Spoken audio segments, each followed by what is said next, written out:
Okay, I've clicked stream, which means we should be streaming, but I can't see any messages happening, pinging up, telling people anyway. Cool. All right. Well, it's loading up on my screen, so cool. Did you want to check on Twitter to make sure it did actually do it? Yeah, I will do. Yeah, it's just notified us on me on Facebook that you're now live. Yeah. Cool. So that's a good sign. Yes, but that's different to the social media stuff, isn't it? So, hello, Dave. Hello, Sean. I don't know why Restream seems to be having a bit of an issue lately with telling people when we start, which is not good. Because then, we need to actually do that manually. Well, I've just seen the Pillbug tweet about checking out Amazing Dead Cells from Motion Twin. Cool. And that's the join us now, or the one I did earlier? That's join us now. That was 51 seconds ago. Awesome. That's definitely it then. Okay, cool. It's worked. Yeah, there it is. Yay. But we don't seem to be streaming to Periscope anymore. I don't know what the deal is with that. What's the deal with Restream? I don't know. Like Restream, it says it's working, but apparently it's not. So sending data. Yeah, maybe we need to log into the Pillbug Periscope and. If you're watching the archive, this is going to be a bad start. So right, we're playing Dead Cells. Yay! Dead Cells is really cool. It hasn't said anything in Discord though, has it? Let me have a look at Discord. Just going to get all our. I was going to say ducks in a row, but really I should say geese, right? I know it has. It's my chat window is not working. I think is probably what the problem is. So you're going to have to keep an eye on chat. Okay. Yeah. It's fine. Rubbish. I'll try relaunching it. I can always go in and edit the. So the thing is, my chat never comes up and says the restream. All right. The stream chat and announcements in Discord does anyway. Weird. So, yeah. Okay. All right. Well, here's a behind the scenes. Behind the scenes, like inside baseball. Right. Let's have a look at this. So. Dead Cells Dave is really good. Dead Cells Dave. Yeah, you've been talking about this game for as long as it's been out, which is how long now? Quite a while. Like it was in early access. I think like a couple of years, maybe. Yeah. Like it's been in early access quite. It had a long period of early access, and I bought it. I think like last summer. I don't know if you want to get the store page up and have a look. Yeah, if you're interested. So I thought this is like I like this game and I've been playing it a lot. So I am going to start a new save, see how far we get on the new, and I'll just do a run with an empty save so you can see the onboarding. Like we were talking earlier about like onboarding people, and I wanted you to see this. How this handles it. And then I'm going to load up a save that's much further in, and so you can see what the game changes into as you unlock stuff. I'm going to click play. So, and I'm going to do normal mode. So it's the only thing I've got unlocked at the moment. Okay, cool. So, according to the Steam store page, it was released on 6th of August 2018. Yeah. And I've just posted a link in there for some people. Cool. Sorry, right. So you are starting the game. Okay, yes. Wow, your head's on fire. Love it. Well, I'm at A. So the game starts and it tells me A is to jump, and it immediately tells me X is primary weapon. So that's my two actions that it gives me.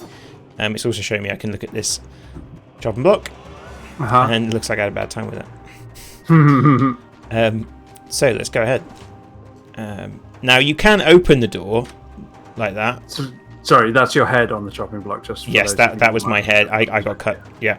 Yeah. Okay, cool. So then, now you can open the door, but like, there's no reason why you'd ever open a door because you can burst the door open. So you never ever open the door, right? I would have totally opened that door. Yeah. And not realised you could break it. Yeah. Okay. Aren't you the headless fella that's been getting around? What I really like about this game is that the protagonist doesn't say anything, just gives expressions. I guess that makes like, sense. I suppose, you're a lump of cells. No tongue. It must be strange to be back from the dead. I mean, surely you must have noticed. I feel like I have to read these out. Should I keep going with that? I don't know. Like, how do you feel about that? You can no longer die. Don't really understand it. I'll skip through it. But why? I want you to talk about why you're skipping this. I mean, Why I didn't are the you first time. skipping this? Just because I felt weird reading it out. I could. Anyway, so like there was some story there that I missed because I was talking to you. But here, so we start with a choice. I can either pick a bow or I can pick a shield. So I'm going to pick a bow because I like bows, and then now I have a secondary weapon, as well as my primary weapon. Okay. And here I go. And now I'm in the game. Now it's gonna get. I'm gonna try and go slowly, but like when I get into the zone with this game, I just flip and go. So just feel free to slow me down. Okay. So what did you do? Sorry, did you just do a weird double jump then? Or Yeah. So something, there's or- double jump as well. Okay. So you've got a double jump, and like many games, the idea is to get to the exit. So the other thing I can do, so I can jump, I can roll. If I roll, that will avoid an attack. Okay. Yeah. I can also like go down through platforms, and also I've got this kind of stomp. If I go down and push A as I'm falling, Oh, okay. then I do a stomp, and that damages enemies, and also means I don't have any fall damage. Okay. So there is full damage if you don't stomp. I believe so. cool. I've always assumed there is, and also you kind of like get stunned as well. Okay. So there's quite a few collectibles so far. So you've got money, and what was the blue thing? So Blue that thing? was a cell. Okay. Okay, Yeah. so hence dead cells. Now the way that Yeah. it works is, if I die, that's it. Like I go back to the start. Yeah. So cells. Whoop. Cells are kind of like how I unlock shit, how I unlock things. Okay. And I need to. If I die, I lose all the cells I've got. If you look in the bottom, the reason I'm sitting up here at the top is I've got my. You can see the number of cells I've got, which is 2 at the moment, and gold is 1,260.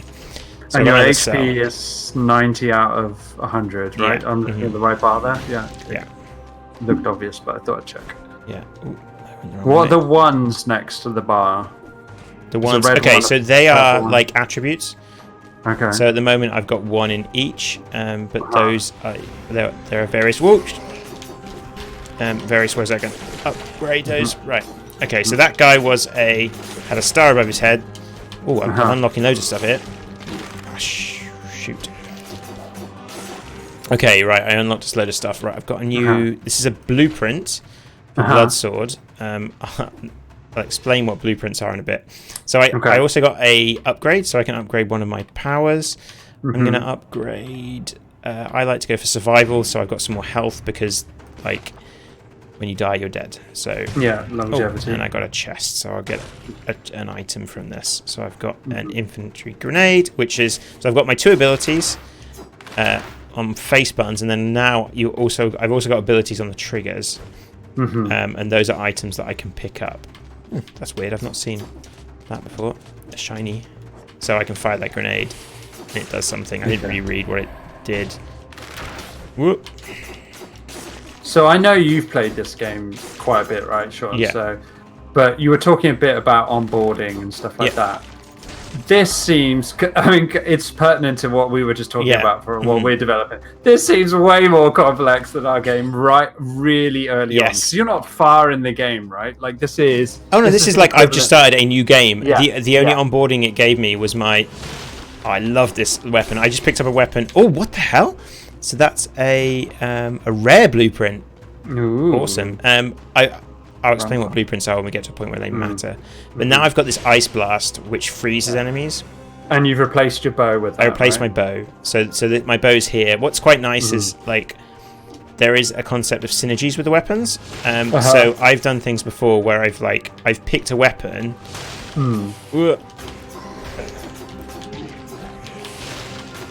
And realised that there was a better weapon. Like I got a weapon that some weapons give you bonuses if someone's frozen, so it's extra damage. Okay. Yeah. So I went back and I went all the way back to the start of the level where I dropped my bow. Yeah. Or my freezing thing to like pick that up again, which I think is really cool. So in that sense, is the whole game one big level? No, like you'll see. There are multiple levels. Yeah, kind of like in a. I'm gonna get brutality because that upgrades. I'm gonna stick with survival for a reason that I will tell you later when we get something else. It's like what's it called? Splunky. So, Right. That makes sense. Drumsticks. So here's an interesting thing. So food. So I can heal. In fact, I can't heal yet. I haven't unlocked heal because this is the first run. But I can use a drumstick to restore 50% of my health, which I'm going to do. But I didn't have to do that. And there's some clever thing. I could have left that there and like come back to it. Like let's say I had more than 50% health. Well, I could have come back. You know, that would have been a waste. You could have left it for later. Yeah.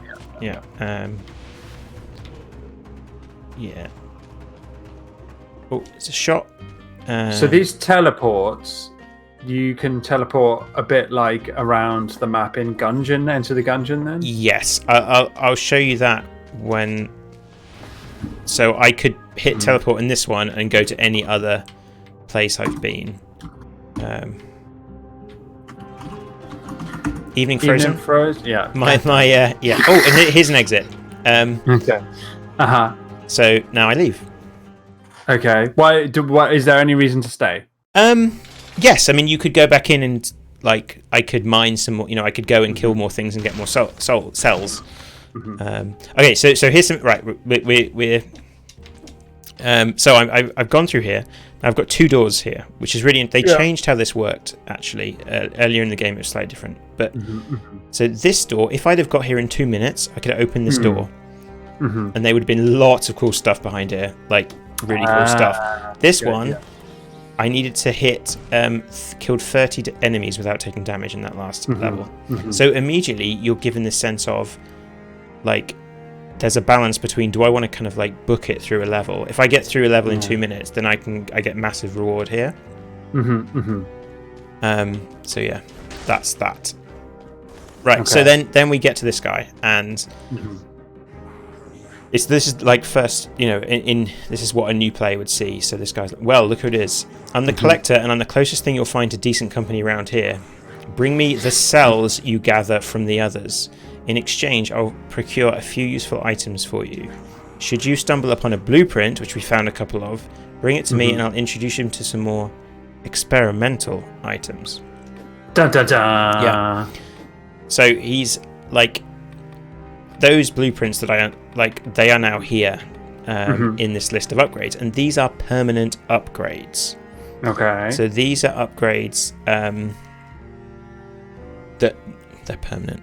Like permanent upgrades that are permanent. Upgrades that stay with you when you die. At the moment, so again, part of the onboarding, the game is only allowing me to upgrade the health flask. Okay. It's not giving me a choice because it's saying because they're locked. Yeah. You need the health flask. These ones I need to unlock items to get to them. I've got 9 cells. I'm going to put them in health flask. So I've unlocked the health flask. Which is a health potion that can be used at any time. Okay, all right. And now I've got some more that I've unlocked. If I'm remembering my what is it, Game Maker videos that we like sharing with each other correctly, permanent upgrades are one of the differences between a rogue-like and a rogue-lite. I can't remember. Yeah. So, well, I'm telling you. A rogue-lite lets you get permanent upgrades. Yeah. So I have to spend... Another interesting thing, which I forgot to show you. There was a door here. Yeah. This door will only open once you've spent all your cells. Oh, okay. So can't... that's saying you can't... Yeah. You can't stockpile. You can't... And, well, no, what it's telling you is... Because if you die, you lose your cells. Yes. So if the game gave you the freedom to do that, that would feel pretty... rubbish. Yeah. Okay, so yeah, now, well, yes. Yeah. And again, I can't get through this door until I've spoke to this person, because this is something the game wants me to do, right? Like you have to do this, yeah. You know, well, you have to, right? Yeah, they could have let it so you forget, but that would feel awful, right? So I now have a mutation, which is like a trait, I guess. So I can get a combo, 160 DPS for 8 seconds after killing an enemy. And a whole bunch of stuff. I always go for Necromancy because I always go for Necromancy whatever game I'm playing, which gives me some health when an enemy dies. Particularly in a game like this, I feel like that's important because health is such a, dying is a big deal. Yeah. And then I get to basically refill my health and my potions. So, and then I go on to the next level. Okay. And that's kind of the loop. Well, that's the loop that so that was what did you think of that in terms of onboarding? It's a bit hard when you're playing at a pace that a normal player wouldn't necessarily play at the first time they've played. But there seemed like a lot to look at and a lot to think about. A lot of choice, which a lot of people really like. And I would certainly enjoy kind of thinking about that. But when we're thinking about how difficult any given game is to pass, at a pace where you're happy passing it, that seems like a lot. Like you've only got 3, 4, 5 buttons. Okay, that's not loads, appreciate in this day and age, but that's still 5 buttons that can do unique things and are slots for unique stuff to go in. Yeah. Plus all the moves that you told me about that appear to be absolutely no tutorial to say, by the way, you can stomp. Yeah, you can also parry, but I don't think I've ever successfully parried in this game. Yeah. Well, I mean, that's really interesting. Yeah, like games with parry mechanics. Yeah. So for me, like something I think about, the thing that I just this game does, which makes it special. Okay, I can't afford anything.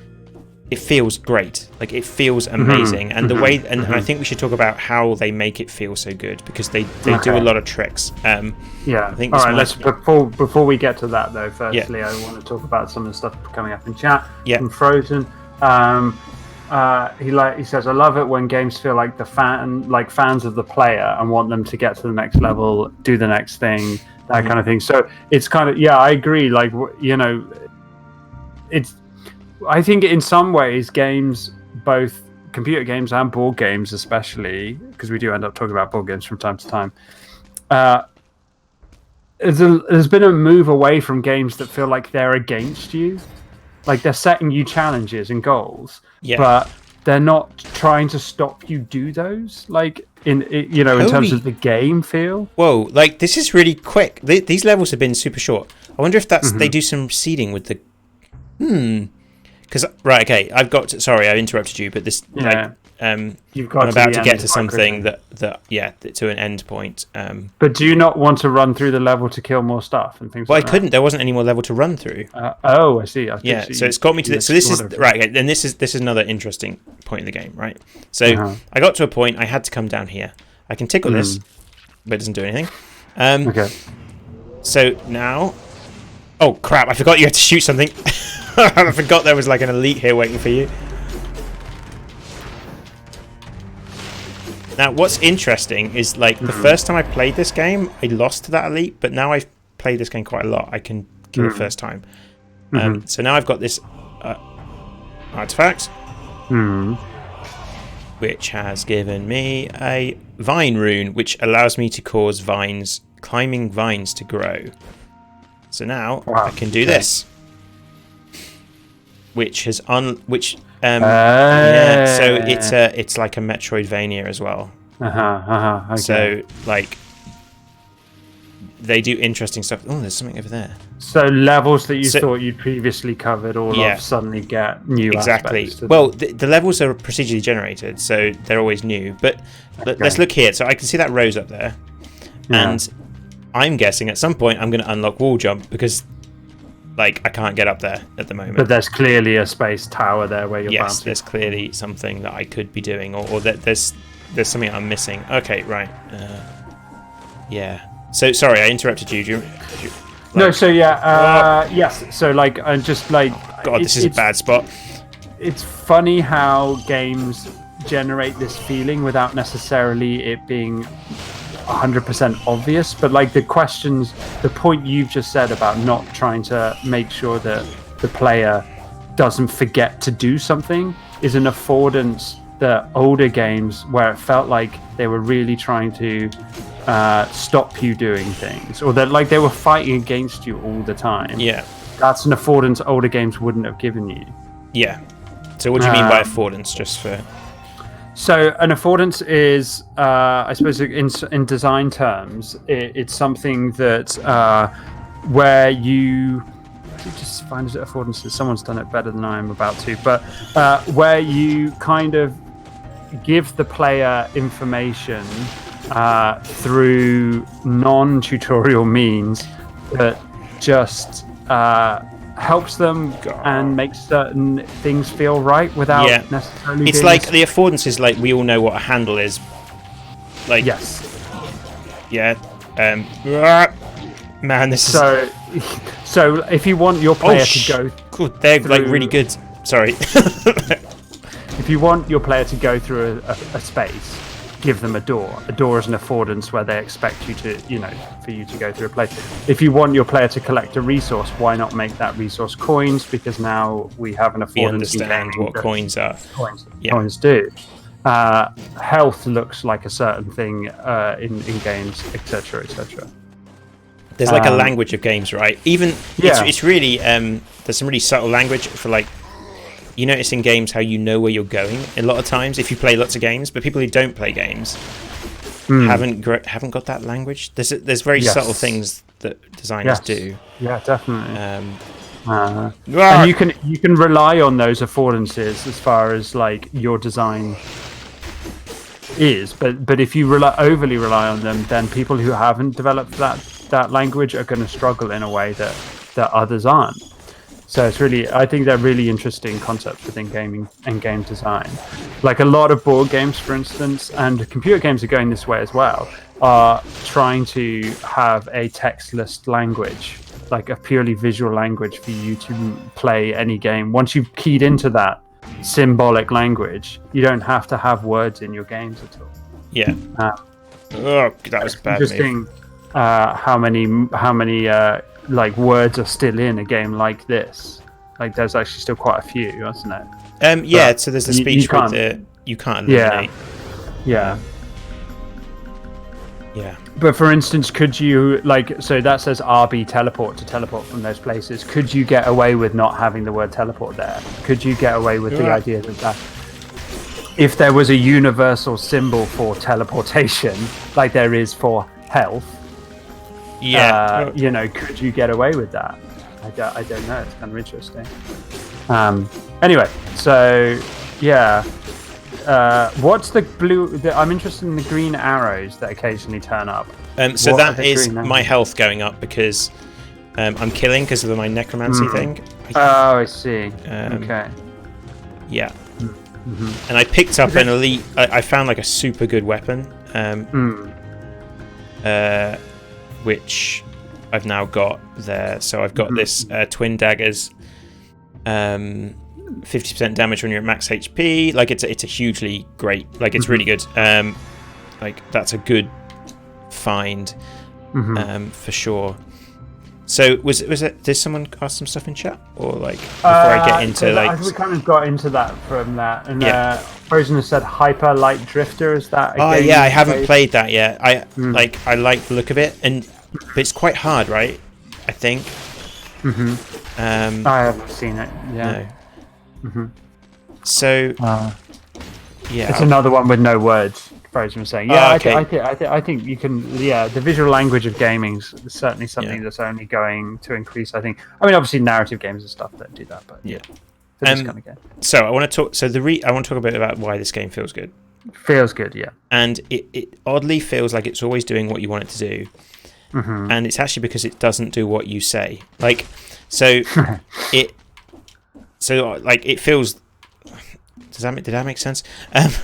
Maybe. It does a lot of predictions. Based on your controller inputs, it tries to predict what you were meant to do, and if you mess up, it then does what you were meant. Like, here's an example, right? So let's say I'm fighting two people, one this side and one this side. Okay? and I do a combo, and then I want to turn round. Now what I should do is I should do the combo, push left on my stick, and then I'm facing this way and I start attacking. Right? Now what the game does is if I make a mistake, if I hit the attack button before I turn left, it notices that and gives me a left strike, even though I didn't do left strike. What? Do you see what I mean? Does that make sense? And that makes the combat feel incredibly fluid. It's keeping track of every button press you make. But in relation to every enemy that's there or not there. I think it does it based on whether the enemies are there, yes. So I'm not sure. I think that's what happens. Like, you won't be able to spot it because you can't see my fingers. But, like, I can and you rarely feel it, and I only know because, like, I've heard I've watched talks where the developers talk about it. Another thing it does is it looks at jumping. There's lots of, like, what's traversal assistance, which is, like, if I jump up here, I grab this ledge. I don't have to be perfect with my jump. And the reason that they said they did this is because the game is brutal with the way that, like, if you die, you know, it's a big deal. So they don't want you to ever feel that you died because the game did something wrong. And that's important. So in that sense, again, this links back to, again, what Frozen was saying in chat, like this idea that the game is trying to help you.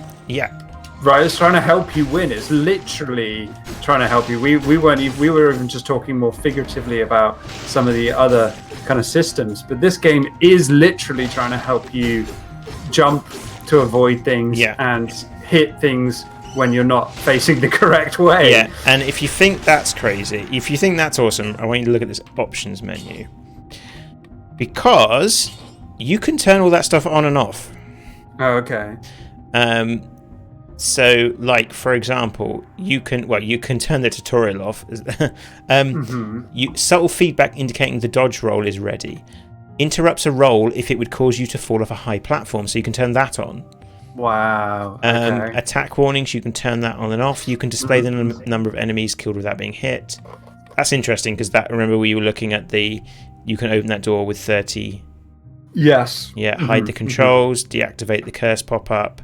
Display percentage of life left. You can also, and you're going to appreciate this, Dave, you can become a vegetarian. So let's become a vegetarian, which changes the appearance of food. That's amazing. Nice touch. Yeah, so here we go. Diet. That's brilliant. So it feels great. Like, it feels it just feels great. And it does, like, you just get into it and So were those down red arrows because you lost some health? I think so. Like, again, it doesn't communicate that. No. But I'm getting the impression. What are those pads that you keep touching as well? So the pads will they're just switches, so they tend to call an elevator, call a lift. If you need it. Look at it, 29 cells. Right, so we've got 29 cells. I'm going to get the gold reserves. So gold reserves preserves 3,000 gold now when I die on my next run. So that's useful. You expect to die a lot by the way, and you're not dying a lot. Now here's where things get interesting. So I can unlock a random starter bow. So at the moment when I start a new run, I've got that basic shield or the basic bow. Right, yeah. So I can unlock the randomness there, but I need 65 souls for that. Whereas... So again, rogue light. Okay, yeah. So what do I do? Do I put my money into there? Like, I feel like I mean, that's what I'm going to do right now. I mean, like... can you partially... Oh, you can partially spend, I see. Yes, because you can't move on. I see. Yeah, so now I can go through this door. And then I get another mutation. So I tend to. This is an interesting one, right? So there's one of these. You have to pick the mutation, in the first level, and it basically gives you an extra life.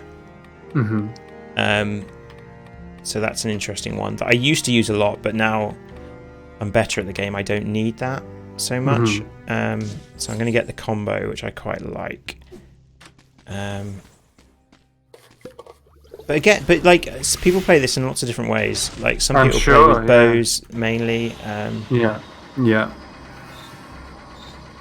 Well, and I imagine a bit like, Slay and other games like this that with the roguelike elements, you're running with that freeze weapon. Like if that was something else, it would have drastically affected how you played.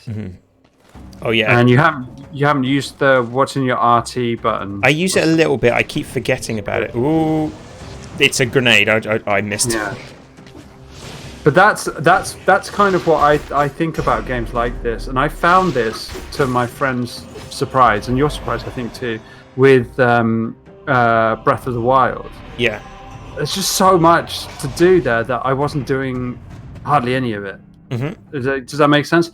So this is only 5 buttons. Yeah. Like, I'm not a simpleton. I can handle some buttons, but it's amazing how often you will use the main 2 ones and rarely use some of the others. And I think as long as you design with that in mind, I don't think that's a problem at all. Yeah, I use these. I guess there's like you get things. I was saying how I went back to grab something that was a good synergy. I had a weapon that was that gave me a bonus when someone was frozen, and I basically had an ice grenade. Okay. So I was using that a lot. Yeah. I unlocked a new mode there, by the way. There was like the thing I got from that elite. That was a new mode that now.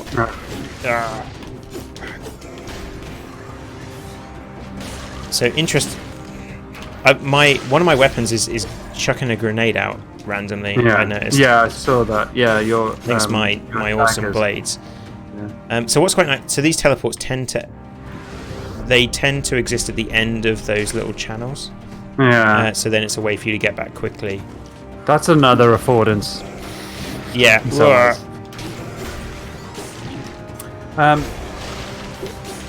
We're talking a lot about gameplay. I want to talk about looks at some point, like the visual graphics. But we can do that.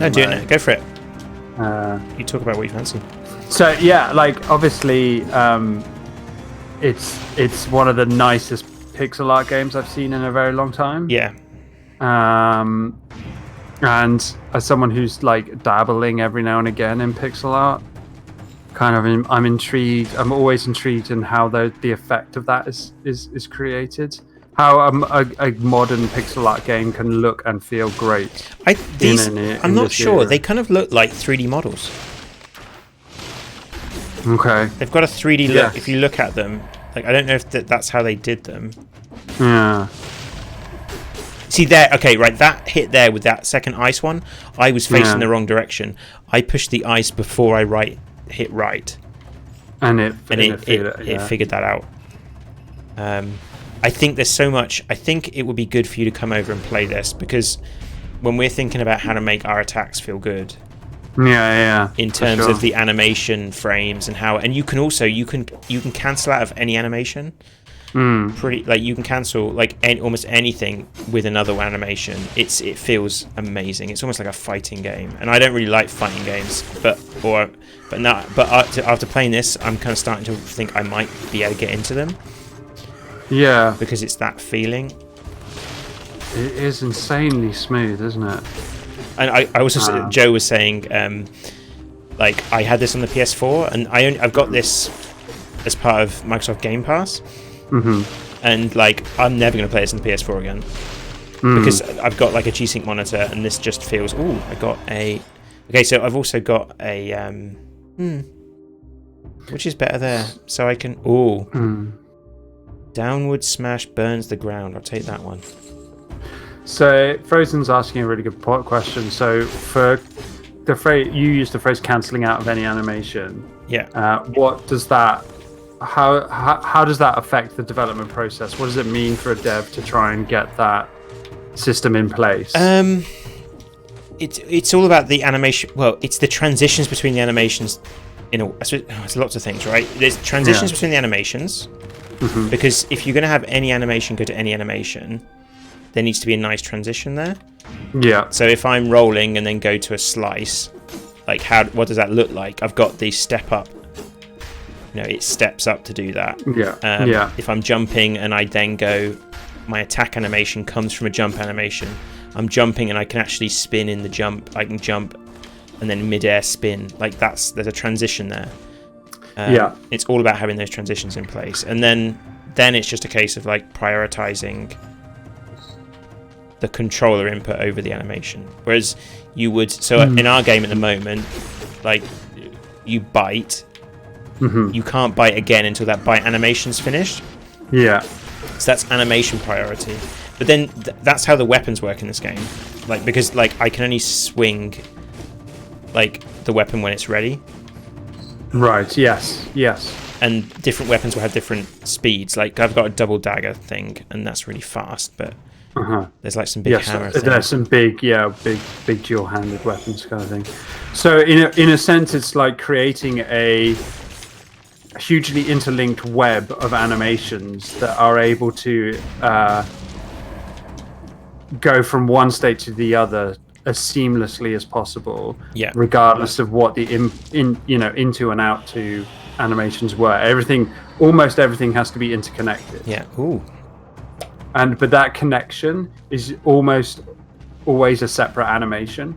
Right? Like it's not about just moving from one state to another. There's usually a transitional state animation that will allow you to seamlessly go from one to the other without it looking juddery and weird.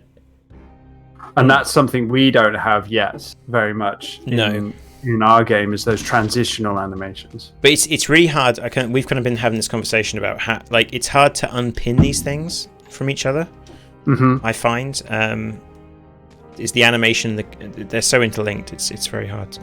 It is also worth noting that this, like the player character model here, is much, from a pixel art perspective, much bigger. It's much more detailed.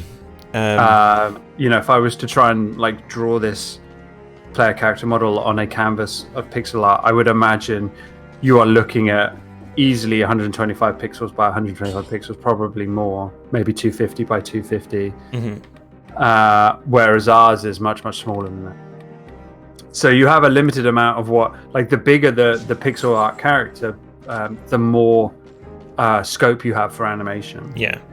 I mean, look, it's just beautiful. It's the player character model, and I think stunning. I don't know how they did it. Like, I'd like to know, because it has this real 3D look to it. It's incredible. So one thing for saying, like, these first two doors you can't get through until you've done the thing. This last one you can. So I've done things before where I've gone through here and forgot to heal and fill up my potions, which really sucks. So why do you think that's the case? Are there achievements? What that allows, I wonder if that allows that kind of thing. I promise you that model is not 3D. It's just really high quality 2D animation, pixel art animation. I feel, maybe I'm wrong. Okay, I promise you.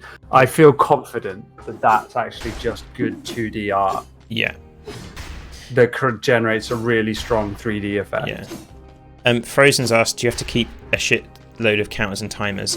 Well, in the way that we've been coding it, I don't know how they did it here. I imagine that the animation is essentially your timer.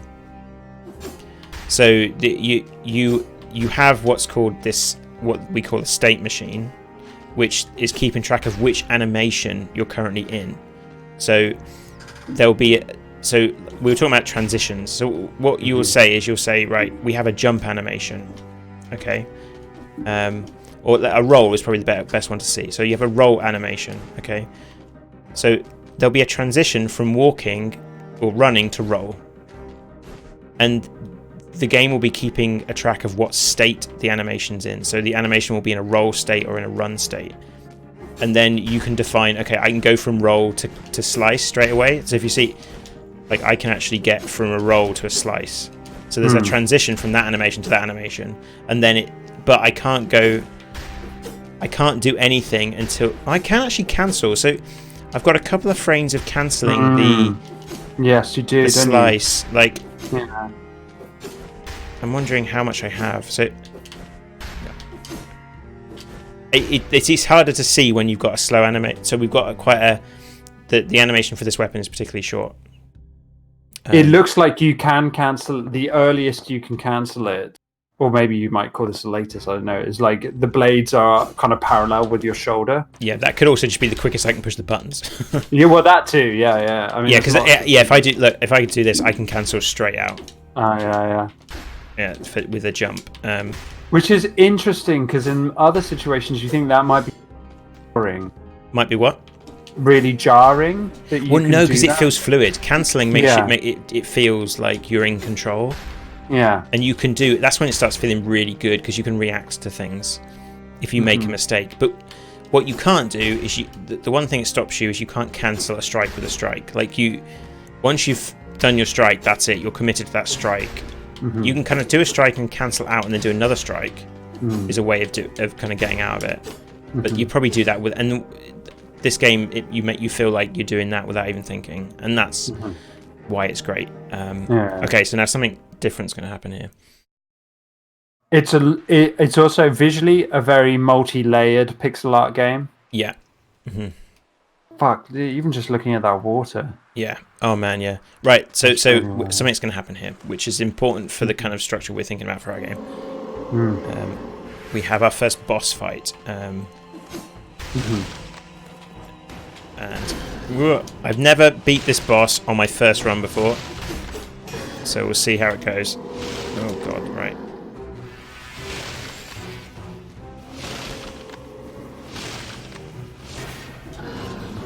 I don't want to say anything, just in case. Yeah.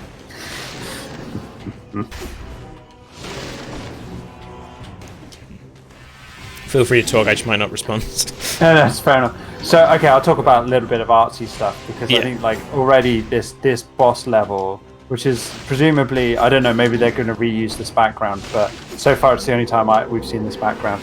I mean, just looking at the layers here, you've got obviously the layer in which you're interacting with the ground, the bridge for what it really is. Then you've got the underneath in the kind of the immediate foreground, you've got a reflected surface, which is in many ways insane to do, and pixel art is brilliant, absolutely brilliant. Like, people do that really well when it comes off and it looks really great. But you've also got a skybox with a sun, which really affected the lighting as you moved across the bridge, which I thought was a really nice touch. You know, that archway with the spikes in it, it is drawn in such a way that suggests there's such depth to that archway. Either there's multiple levels of arch, or there's like, it feels like there's that arch is deep, right? Like, so you're like how bridges are deep. Even though the bridge layer that you're working on, if you look closely at it, again, they've tried to suggest depth, but actually looks a lot flatter. So everything in this scene is drawn in such a way to suggest depth. And it, you know, they didn't need to do that. Like, that's really, it's going to sound really silly, but like, that is kind of next level stuff. Like, it's in terms of like a pixel art background and environment that's done. And it's not done just by layering up layers, as it were. There's a lot of far more complicated artistic techniques that I have absolutely no real way to articulate. But I'm just impressed by the effects, 100%. I think it looks stunning. And it's easy to say, oh yeah, it's a AAA indie game, it looks stunning. But there's a lot of decisions and a lot of care and attention to detail there that I think at times, because we're such a small outfit, there's only two of us and we're learning so much as we go along, we haven't been able to pay that kind of attention to that kind of detail. And I'd like to try and do some of that in our next game as best we can. When you say next game, do you mean next game or next game? No, you concentrate, but making it home. I think we can try in the development time. Right. Nice. So that's the first time you killed that guy first run? That is, yes. What was the difference maker? I'm just better at the game now. Like, that's really it.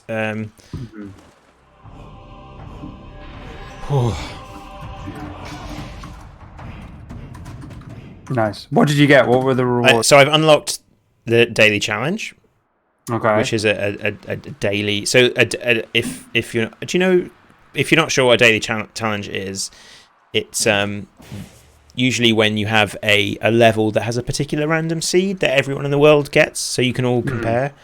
Because obviously there's some randomness going on.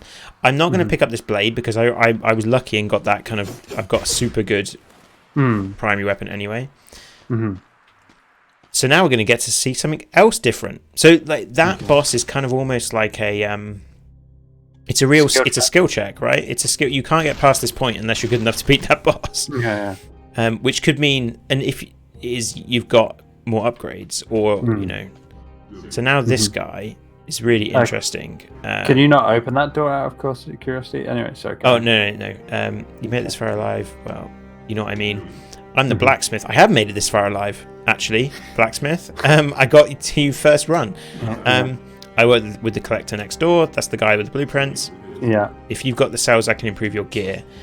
What this does is I can put my cells into this guy to increase the percentage chance of good stuff like dropping permanently. Okay. But then all my cells that go into here, I then can't spend with the collector who is next door. But this guy only appears after bosses. Okay. So I'm gonna just chuck all my stuff in for now. But that's a decision, right? That's a difficult decision to think about. Seems it, especially since you're not seeing any immediate benefits. No. And so I've got all my mutations, so you can only have a maximum of 3. Okay. You unlock new ones just like you unlock everything else. And you can reset. I see. You can reset for $1,000, which actually, I've got 10 grand at the moment. Yeah. Does gold do anything else? Like what's? Yeah, there's lots of things gold does. There's more stuff there's stuff that we will probably see. There is. I'll just tell you, you can reforge items. You can if you've got a kind of standard item, you can upgrade it to plus quality. Eventually, it's after this level that starts unlocking. So this level changes things up like a bit. Firstly, it's really difficult. Oh my god, this is gonna go badly. Wow, that is a lot of enemies in a very small space. Yeah, you're down to half health, less than half health.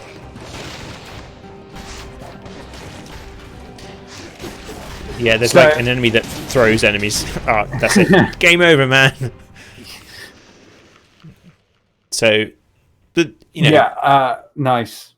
This is to show you, and then this is how it starts again. Yeah. So I have some of my gold left because I unlocked that thing. Well, she's going to tell me basically tell me the structure of the game. And then so I've got my gold from before. So remember, I unlocked. I'll get $3,000 every time, and then that's it. I get a pick between a bow and a shield. I pick a bow, and then I'm off, and that's it. Okay. You're back in. So what I'm going to do now is I'm going to quit out of this, and I'm going to load a later save. Okay. So how many profiles do you have? I've got 2. 3. Okay, but you. You can have 7. Okay. Go. So go back. So now number of runs 5. Okay. So I'm kind of part way through a. Yeah.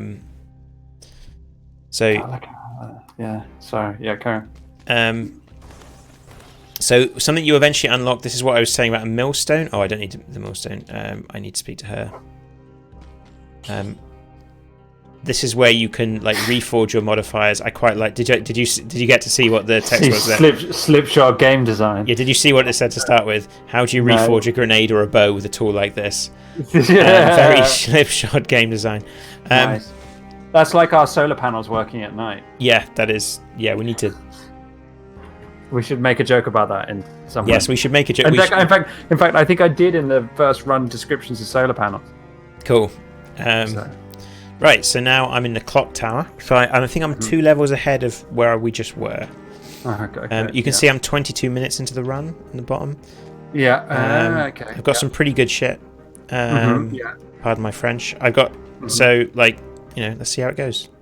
This is my actual save. This is you challenging yourself. Reals. New space on stream. On stream. So it's brave. Yeah. So even just the small animation of him walking up the stairs into a new level, that's such a touch of polish. So nice.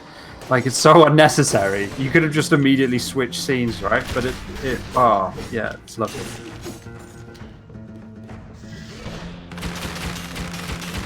So these are the daggers still, though, right? The same kind of daggers. You just, I've got this. Oh, what this guy? Yeah. Oh my god. Do you feel you prefer fast weapons in this game? Yeah, I'm like.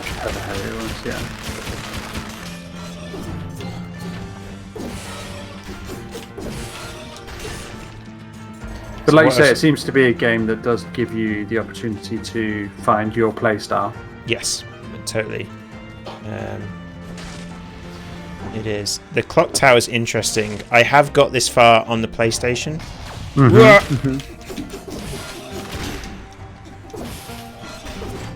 Is this out on Switch? Yes. Last I heard that the Switch version was not great. But they might have fixed it. Like, there was lots of frame rate issues, but that was like when it first came out. Sure. I'm gonna go with and it sounds like this has gone through, like, because it was in early access for quite a lot of time. Frozen was saying hasn't played it since early iterations, so they've obviously done a lot and changed a lot since it was first. Yeah, so those doors, the doors with the timers, they used to be doors in the level somewhere, so you weren't guaranteed you'd find them. Whereas now you always know that if you get through quickly, there's something for you. So yeah, that's an interesting change. I can see that it's interesting. I guess then you've always got that, because you used to never know if you'd find it, so you'd never necessarily have a reason to speedrun. Yeah. Oh, shoot. Right, I need to heal. So now I've got 2 health potions, so I've unlocked that.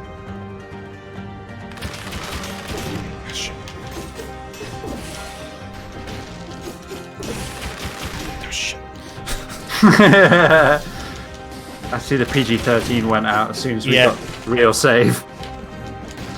Ooh, that's a new weapon. Don't know what that does. All right. But the other thing is, you always feel like you're unlocking stuff. Is there ever a feeling of like too much stuff? No. Too much of a good thing? No. I don't. Yeah, like I don't think so, because you rarely get any of it. They're just all random drops, for sure. How does it feel balancing wise? Balance it. What do you mean? Because one of the things that I remember people saying about Gungeon, I don't know I think it was developer talk. They said it in the Slay the Spire developer talk as well that we were watching.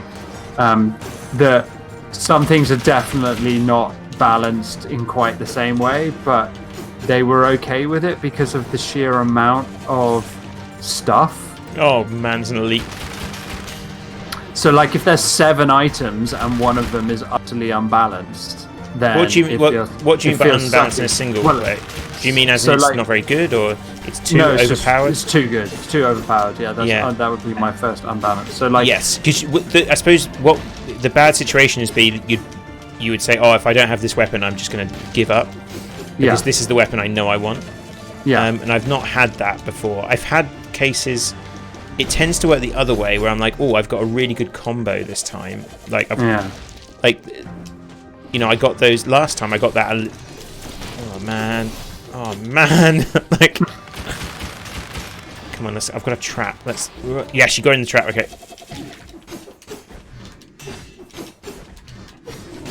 Nice. Got him. Sweet. Yeah. So like it's weird. I think balancing you can get away with slightly if the volume of stuff available is such that you feel, and this is literally quoting from the Slay the Spire guy, that the player feels like it's not, like you say, a requirement to get those things, but just a fortunate instance on that one particular run that you were able to find and put together those things. So that's, I think, something that we're going to be interested in how many panels we can have in making it home, because we're not probably going to be able to do the volume of like weapons there are in this, or weapons there are in Enter the Gungeon. Because there's like literally hundreds of those, right? There's so many. Or at least, that's certainly how it feels to me. Frozen asks, have you tried Mistover yet? No. What's Mistover? No, I haven't. What's Mistover, Frozen? So, yeah, like, I think that's interesting from a balancing point of view. Like, it feels like there's a lot of stuff. And if there feels like there's a lot of stuff, you're not too worried about the fact that one may be better than another, because there's always the next weapon, right? There's always the next gun. I guess it's like monitoring things like how much are people using certain builds versus others. Oh, God. Yeah. Oh, no. Like the amount of health I just lost there. New roguelike turn-based tactical RPG. Cool. Turn-based is interesting. Yeah, that is. Because that's one of the things that puts me slightly off this, because there's lots I like about what you're showing me here, Sean. But my reactions are terrible. I play card games for a reason. Yeah. No one expects you to play those particularly quickly, or based on reactions. So I might be interested in checking out Mistover then, if you get to do some of the stuff turn-based. So what I find interesting about the clock tower is it's the first like level where you feel like you have to kind of explore a bit. Yeah. Okay. What was the mistake? Yeah, you're dead. What was the mistake, Frozen?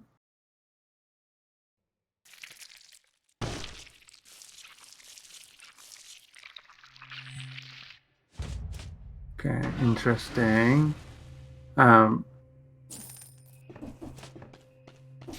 So you died. Yeah, so I died. I got my 6. So now I've unlocked. I get 6,000 gold. So before it was 2,000. And now what's really cool is I can see everything I've unlocked here.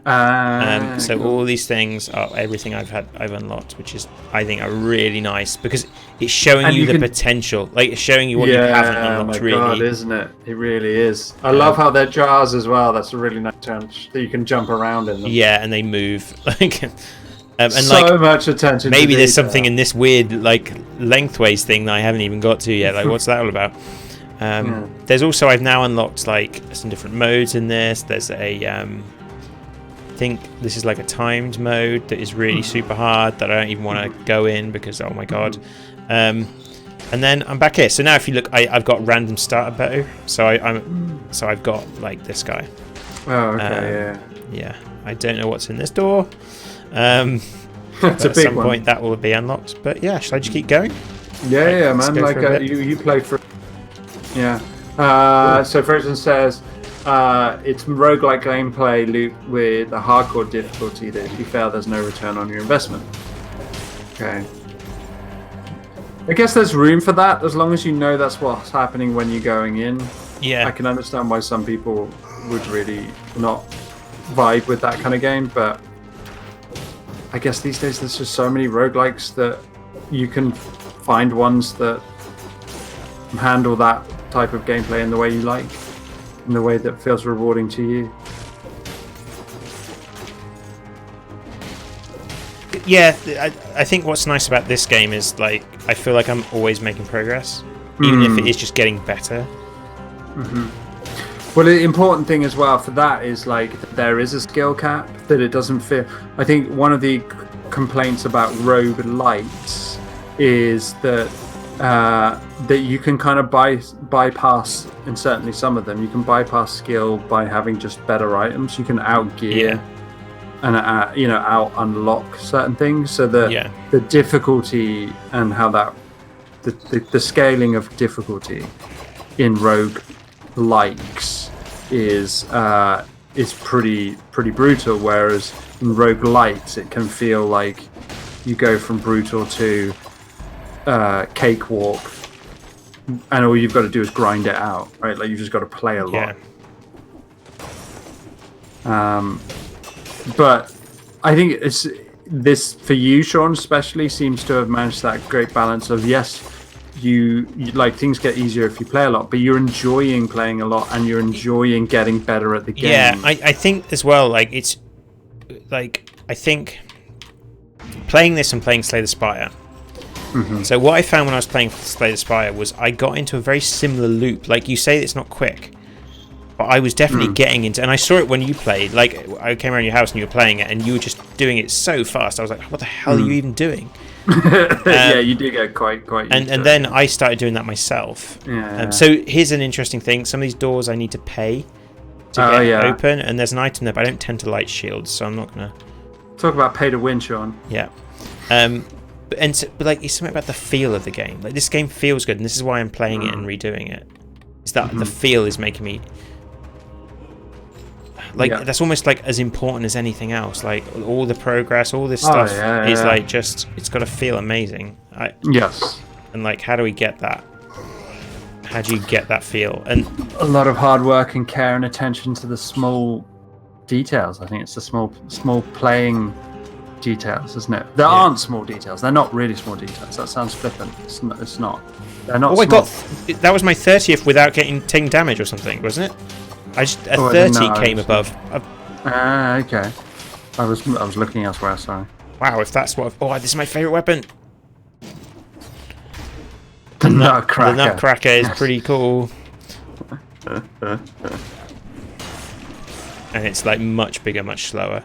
I hated it when I started, but that's because I wasn't very good. So like, I was mashing when I started the game, right?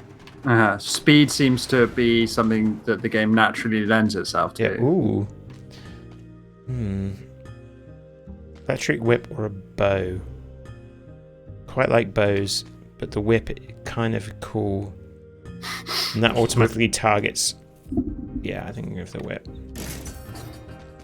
I don't know if you can attack the shopkeeper. I don't want to try right now.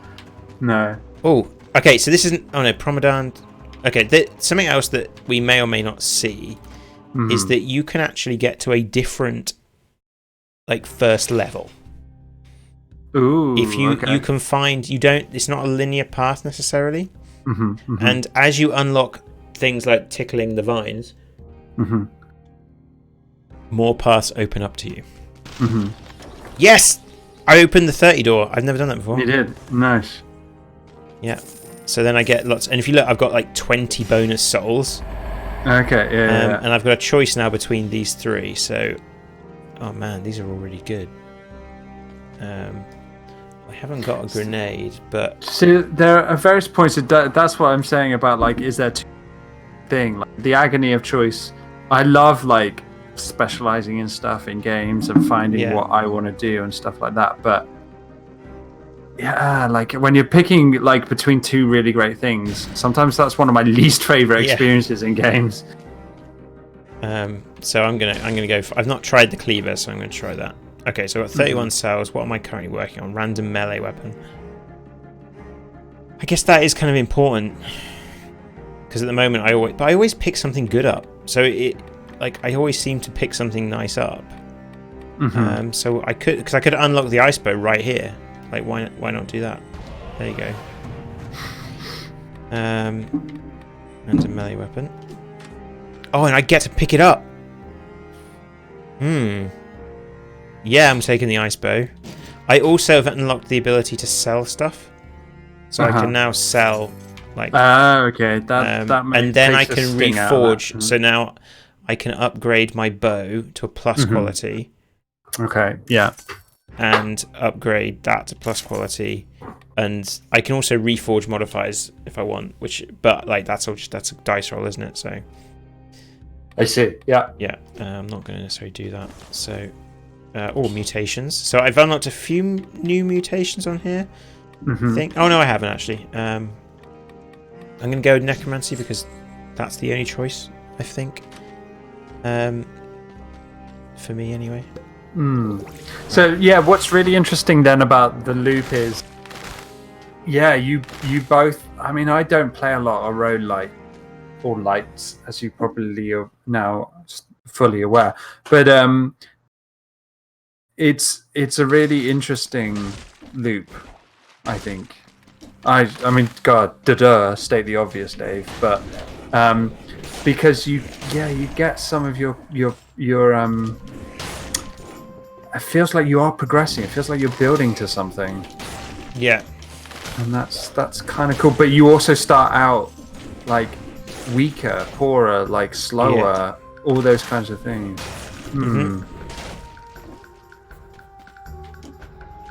That Nutcracker's pretty cool. Yeah, I quite like it. But it's much more deliberate. Yes, that's where you definitely feel all this, like, you know how I was saying about the automatic change in direction? Yeah. You feel that a lot more because, like,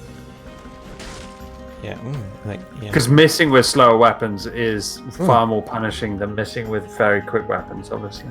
It's dark down there. Oh, I've not done that before.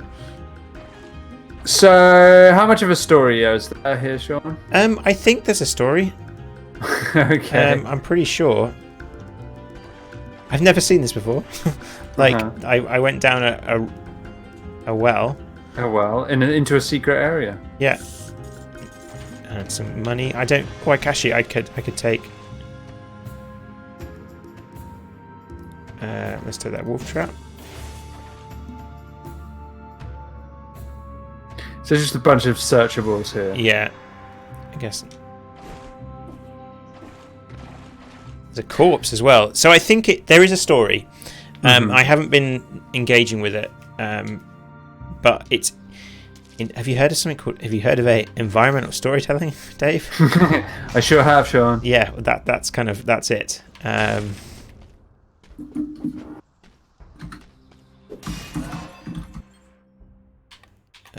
Right, what am I doing? There we go. So yeah, there seems to be something. Oh man.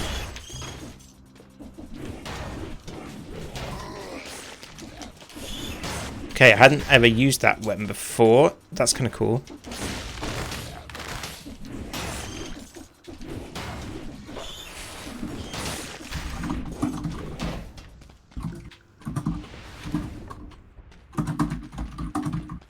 Oh. What are you typing, Dave? Talking to people in chat.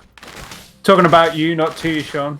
Okay, fair enough. No, I'm not. With another person called Sean, which could may also make that confusing. But yeah, talking about like story and Dead Cells and yeah. So I can talk. So I can see. Oh, there's a statue of the king of the island. How could he see anything with that helmet on? There seems to be something going on with a zombie disease. Oh god, I don't know. Right, okay. I feel like I need to show you what this does, but I don't like what this does. So, like, here we go. For the interest of showing everything. So, he's a naughty treasure chest that deserves to be punished. Okay, so I'm going to open the chest. So I get... Oh, God. Right, now... Okay. I'm one hit, one kill. Like, if I get hit once, I'm dead. I have to kill 10 enemies before that. But I killed 30 enemies without getting damage on last time. So, like, come on.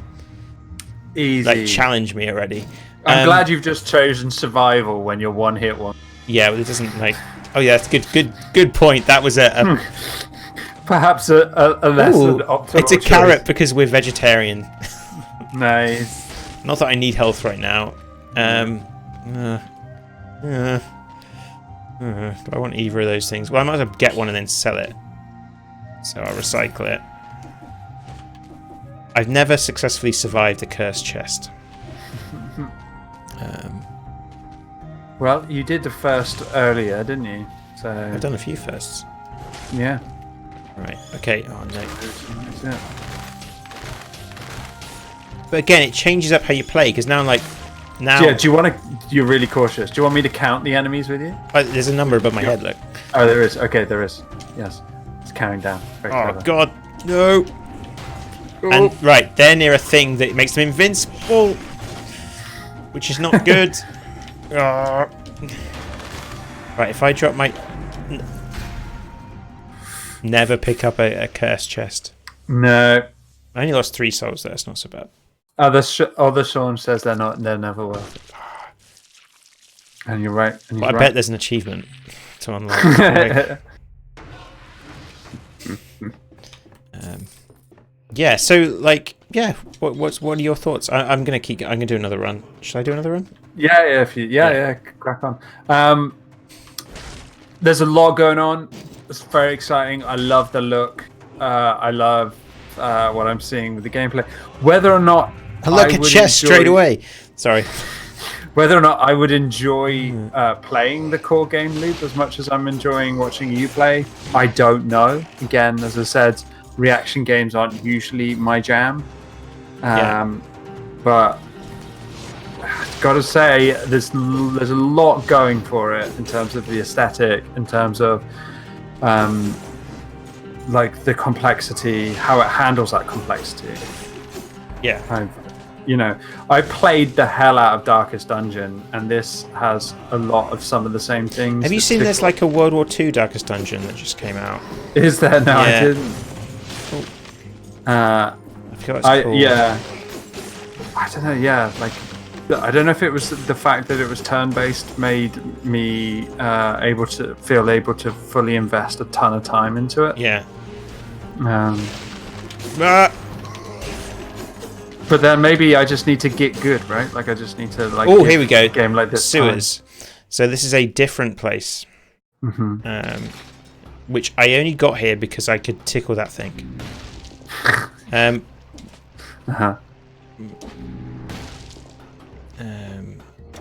Oh, and I did it in like 51 seconds, so well within the 2 minutes.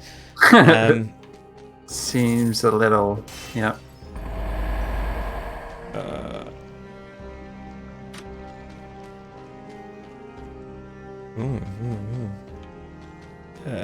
I think I'm going to go with the.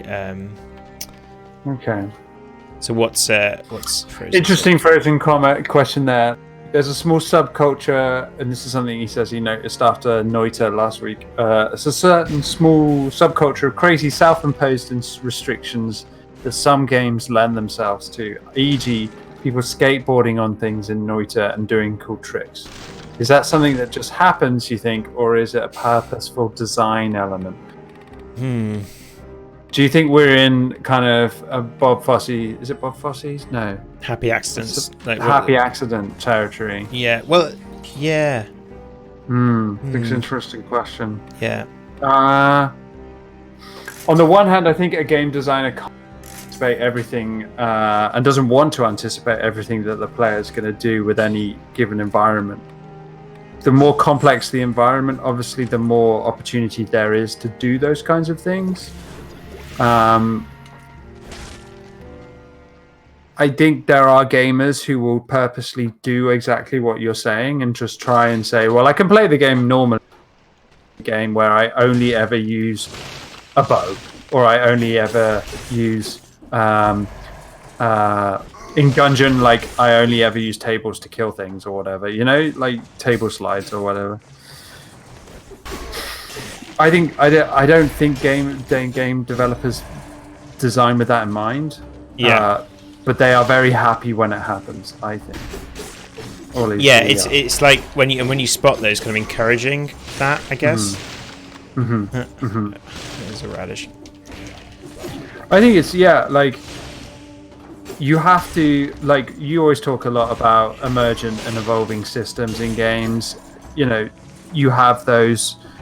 The more complex they are, the more that kind of gameplay is available. We often use Breath of the Wild for that as an example.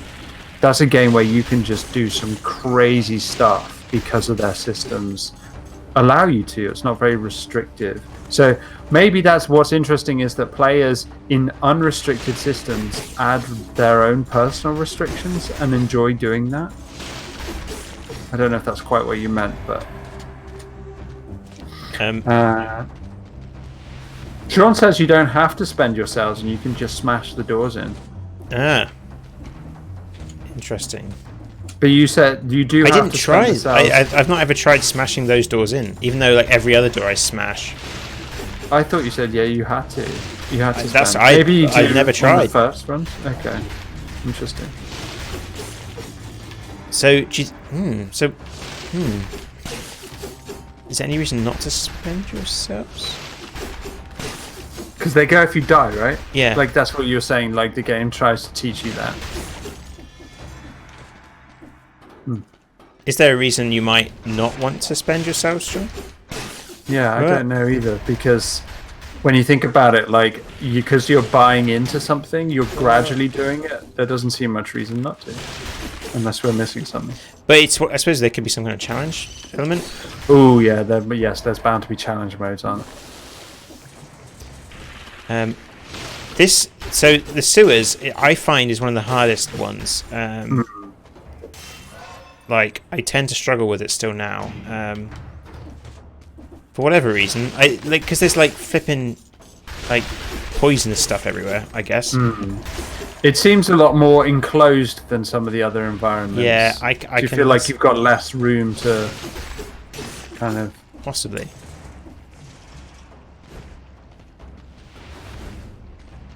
I was sticking my tongue out. Sorry, that's because I'm getting into it. Sean says, yeah, Sean says there's a risk reward because later on you have better merchants. So you're risking yourselves, but for better merchants later on. I guess you could hold them for that guy that you can increase the chance of good drops. The blacksmith. Yeah. Is it the blacksmith? Yeah, I think it's the blacksmith, wasn't it? Yeah. I didn't even think of that. Some of us were paying attention. Yeah. Yeah. That's cool that's how you do that, right? That's you have to really be thinking about that. Well, what's really interesting is the one door you didn't try and smash in. Like it's the one door I opened. I always smash doors in.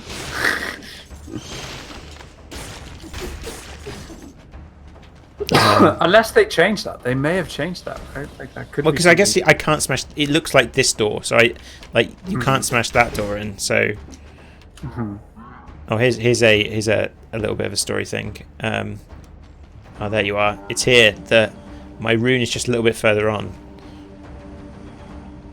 Like, do we go towards the big skull-looking thing with the arrow pointing down, Dave? Like, nothing to worry about, he says. Come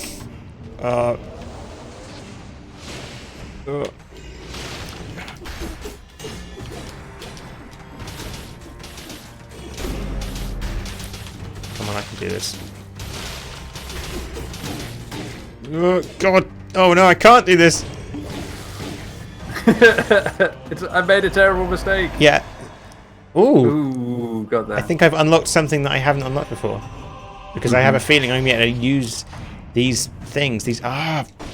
Sweet. So I've got another thing. Like, I can now use these, and I've been seeing these all over the place. Yeah, achievement unlocked. Unlocked. Right. Nice. Cool. So now what? Now what? Yeah. Oh, quick bow. I don't really, but like I like my thing. I can sell this.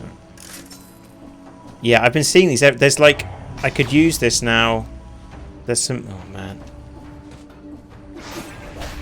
So they're only ever linked to one other thing. Yeah. Okay. I see. Yeah. I can't really. I think you can roll through those. That's cool on the map. It shows you where they go. Oh yes, yes, yeah. And also it does clever things like tells you there's food here. So now, like, I can see that radish. So I'm going to go back and get that radish. Again, little touch quality of life. Yeah, quality of life. And it shows you what items. Because I said like you might think, oh, that. And now I found this item, and now I've got item A. Well, item B was the best decision.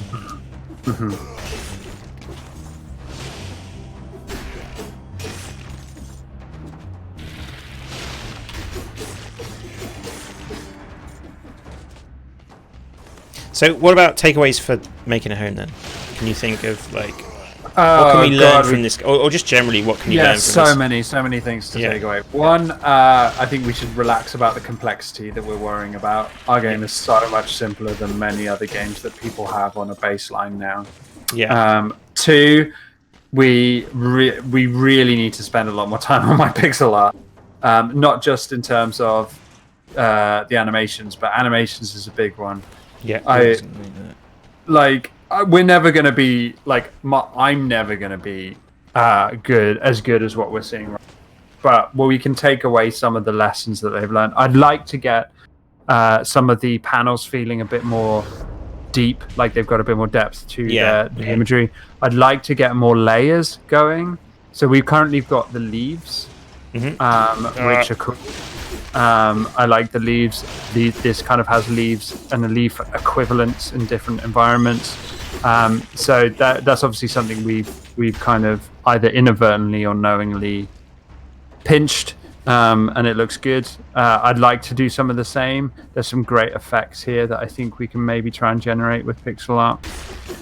But yeah, the animations is the other big one. In terms of gameplay, I think you're right about a fluidity of, especially with the bite animation. Obviously, our game is not going to have nearly as many attack animations as this one. Well, I know, I did wonder about, do we want to, kind of it's going to be difficult to code, but do we want, I'm really getting into combat here. Do we want to have some kind of combat, more enemies than just the carrots?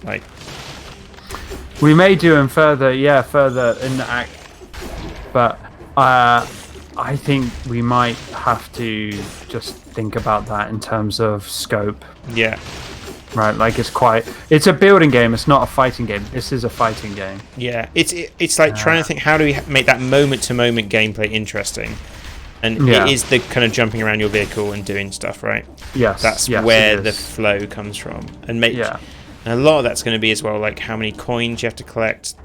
I think more what I'm interested in, kind of Frozen just said this, how many sick tricks can my ladybug do? I think more you talked about whether or not you want wall jumping. I think that might be something that I would look into more than I would look into combat systems.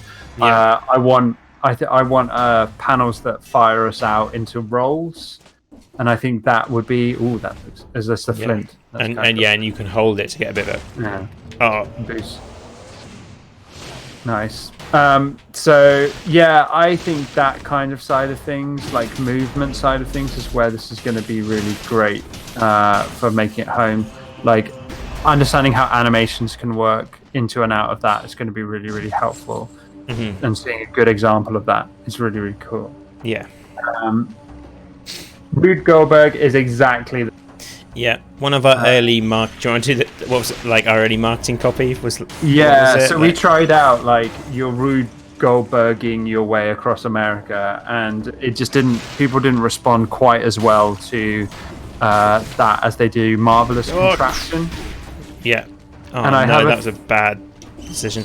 Sorry. I have a feeling that's because not everybody understands Rube Goldberg, right? I think that's something that you can't assume knowledge on people's behalf. But you're right. You're bang on the money when you say that, and that's what we wanted to get that feeling across.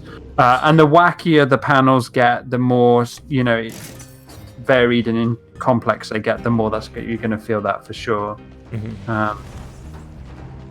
So those are some takeaways. What about you, dude? Have you feel? I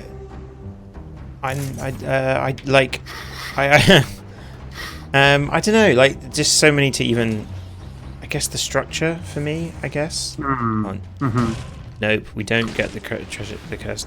No. So in that sense, what's how this? I don't think I've seen this before.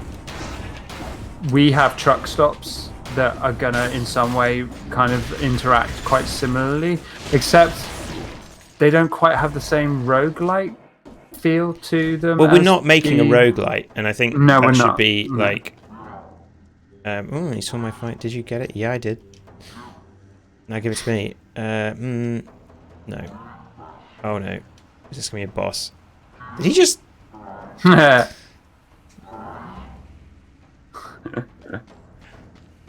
surely I'm near the exit. This feels like it's been... It's been a long run. Oh. Got like 36 health left. Yay!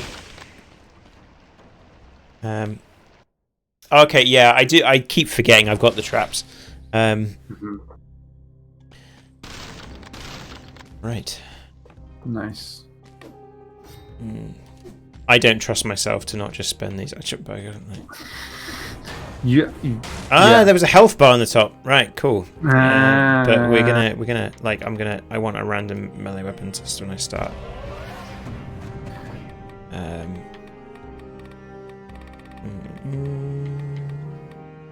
So I don't know what else I want to get. I want to unlock some more mutations. Because I never know what to use. I'm not very good at parrying, so there's no point. I think if I'm going to do a trap, and then so see, this is very specific, like 65 DPS if you're close to a deployed skill. So that's going to only be really useful for you with specific items. I'm going to. Just going to increase that. I tend to when I play these kind of games, I'm definitely not a min-maxer. I like to kind of push through and just go by instinct and not necessarily do things that are the best way. Like, you know, like would you say you're kind of not that, right? Like it's hard to say because I play games like something like Slay the Spire and like Hearthstone and other card-based games most of all. Is that a form of min-maxing? Well, I play those games without doing that. Like, I suppose I probably play them. Like, interestingly, like Hearthstone, obviously I follow the metagame quite closely. I find out what, you know, the quote-unquote pros are playing and kind of do... I'm not much of an innovator, like, in that sense. I don't deck build that much. Slay the Spire, I haven't really looked at any information outside the game. So... But in card games, I'm not sure you can say the same things about that, you know? Like, is it min-maxing if you play a good deck as opposed to a bad deck? Maybe min-maxing isn't the right like, or not the right theory crafting is kind of what I mean. Theory crafting, definitely theory craft in card games. Like, it definitely makes sense. I used to really enjoy. I really got into StarCraft 2, and that I found that was the first time I played a game and really kind of got into the meta. But then, like, I used to like not doing the meta, like, if that makes sense, and people didn't know what to do because, like, it's almost like when you play chess and you, like, you know, like chess. If you don't know, is all about like particular opens. I don't know how to do these. I haven't unlocked the thing I need for that, I guess. Like, so you can mess with people by playing chess weirdly, right? Yes, because they expect that people are trained to play chess against certain openings, and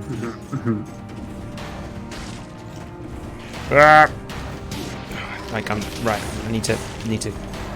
It's like when playing Cycle 28. Like I've got past the point where I'm not in the zone anymore. Yeah. That's true as well, isn't it? Like yeah, you like I find that super interesting about going rogue, basically bringing rogue decks or playing rogue strategies. That you get a slight edge on the fact that people are not used to playing against that. What I find super interesting is, does that edge make up for the fact that you may well be playing with intrinsically weaker things within the game system, if they are intrinsically weaker? And some games, it's really complex balancing act, isn't it? Like with, like there are some cards in card games that are just worse than other, demonstrably, obviously worse than other cards in there, but complex strategies. Yeah, that's a different matter. What does Sean say? Sean suggests kind of picking a kind of an approach and investing in that, suggesting that there's not a lot of point buying lots of different types of mutations, because you can only have a certain number at a time. Yeah. Does that make sense? Yeah. So I guess like in many respects, I find that with like Slay the Spire, if you just buy cards from loads of different strategies, then you're just going to end up not. It's not a matter of min-maxing. I'm doing badly now. Maybe it's just this weapon is too slow for me, my style. Yeah, could be. I say like min. I don't. Oh, I'm gonna just die here. No. Yeah, I think Sean's kind of right. It's like you are better just pushing to a particular style, and what's quite nice is having to react to what you're given. Yeah, that's it. Yeah. And then we were talking about that with making it home. Yeah. So there's a lot to be said for that. Like, yes, players want choice, but actually players like that feeling of restricted choice, right? Like I've this time around, I've just got to try and do this because that's what the game's given me. Yeah. And saying about I don't like min-maxing, like I love playing like Fallout with just putting all my points into luck and nothing else, and just seeing just the ridiculousness of that game. But almost like I'm not doing it because I think it's an effective strategy. I think it's like weird. I'm just okay. Right, so someone can answer this question now for me. With the shields, do they give you a passive defense bonus, or is it only when you actually use them to block? I probably should have got a shield to show you what the shield does. In fact, I can go back and do that. It gives you a passive block. Okay, cool. Let's try that then. Let's do a shield. I prefer, like, I'm going to go a shield and a blade, because I prefer the blade. But I'll keep forgetting I've got a shield. Like, almost certainly. So I can, now shield's on my Y, so I can push that. And if I tap it, I think I get a bit... Can I... Is that an attack? I don't think so. What? Hold tap to parry, so that's why I'm not very good at parrying, but... I suppose I could try parrying, but I'm going to probably die a lot. It's a whole different way of playing, though. Yeah, this is going to be very different. Like, but I ended up, I think it was when I was playing on the PlayStation, I tended to play with a bow mainly, and then I was playing a build on this, and I just happened to get the freeze spell, which you've seen me use quite a bit. Yeah. And like that's the best I've ever done. I realized, oh, that just clicks with me. Is that combo? Like, it was like a freeze, then that synergy just kind of worked for me. Yeah, I mean, you've barely got out your shield. Yeah. You might as well not have it. Well, it's given me a passive defense bonus, okay, so that's... yes, that's true. Have I got money? Yeah, and that's got... so... Let's do twin daggers. I like the twin daggers. And I can not recycle that one. Well, I've not... There's the boot, which can only kick people. Do you have it? So you're kind of like not a huge Twitch gamer, I guess, but like as in Twitch, as in ooh, as in ooh. Yeah. No, I think. No.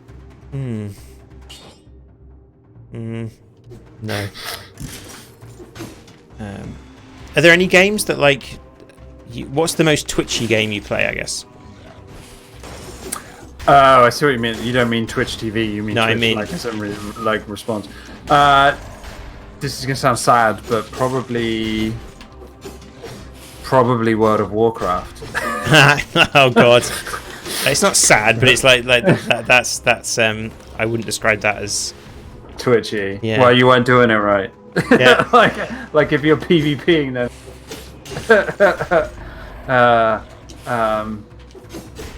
Yeah, like I just wasn't good at that. Like I'm just not good at it, and I've kind of accepted that about myself. Yeah. Anything else that's kind of twitchy? I did play Hollow Knight for a bit, but didn't. I think I would enjoy this more than Hollow Knight. Like the aesthetic in Hollow Knight's lovely, but this just seems to have much going on. Much more going on that I'm interested in. The Twitchy games that we're playing. No, God, not many. Is the Goose Game twitchy? It's not. It is. No, it can be. Like it can. Okay, so environmental storytelling. So there's like an order with this king's seal. Blah blah blah blah. Yeah, really great environmental storytelling. No, I'm only doing like I would normally, if I was playing on my own, I would read it, and I love this kind of stuff. And that's what you've been thinking about story for our game. I have been doing a lot of story stuff. Game, which is fun because it's feels useful and all that jazz. Mm-hmm. But yeah, we're going to talk about that in the coming weeks, I think, because it's going to have an impact on design as much as anything else. Mm-hmm. But I think we should maybe think about calling it anything. Yes. If you're happy to do that. Yeah, and that's a good. Yeah, sure. Good point to stop. So yeah, I'm glad I finally got a chance to show me Dead Cells. Yeah, because we've been talking about it in lots of ways, development-wise, for a while now. Yeah. So that's very cool. Mm-hmm. Cool. So where can people find us, Dave? People can find us on pillbug.zone with links to all our games, Steam pages, all our social media presences, and much, much more. Yeah, and if you could click like and follow and all those happy buttons, that would be really nice. the happy buttons. Yeah, thanks for hanging out, guys, and talking. Yeah. And catch you. So what are you playing next week, Dave? Do you know? Putting you on the spot. I knew what I was playing last week. Jeez, goddamn. Can we play Goose Game? I don't know. You can't because you don't have you'd need, I don't know how you stream a Switch, you need a capture setup. You can do it. Oh, cool. But everything's possible. We're not like that. No, all right. I've got some exciting options available to me. We might go trucking. We've never. We need to do. We were going to do that multiplayer, right? We were talking about Euro Trucker. Can we do that? Oh, you've said that now. We got to do it. Do you know that's one of the most streamed games on Twitch? Yeah, I know. I feel like it would be like dipping our toe into an ocean. I have a cat that kind of makes me look a bit like a trucker. I would have to buy one. I think I need to do that. And we could learn some radio lingo before the show. That's a 10-4. And so on and so forth. I think that's. You think that's a winner? Oh, that's a winner. I hope my rig is good enough. That's my one concern. Well, do you want me to stream it? And we would be playing multiplayer? We might have to. Yeah, that would be. Could we manage that? Could we manage that with cameras for both, or is that the one thing we can't do? That would be hard. There's maybe, I don't know. I think at some point it's probably possible to do it over Skype. Yeah. But yeah. Anyway, we'll try and figure out what we're doing with that. Yeah. That sounds fun. I think that'd be cool. Yeah. Awesome. Yeah. Cool. Thanks, Sean. Thanks, everybody. Have a good week.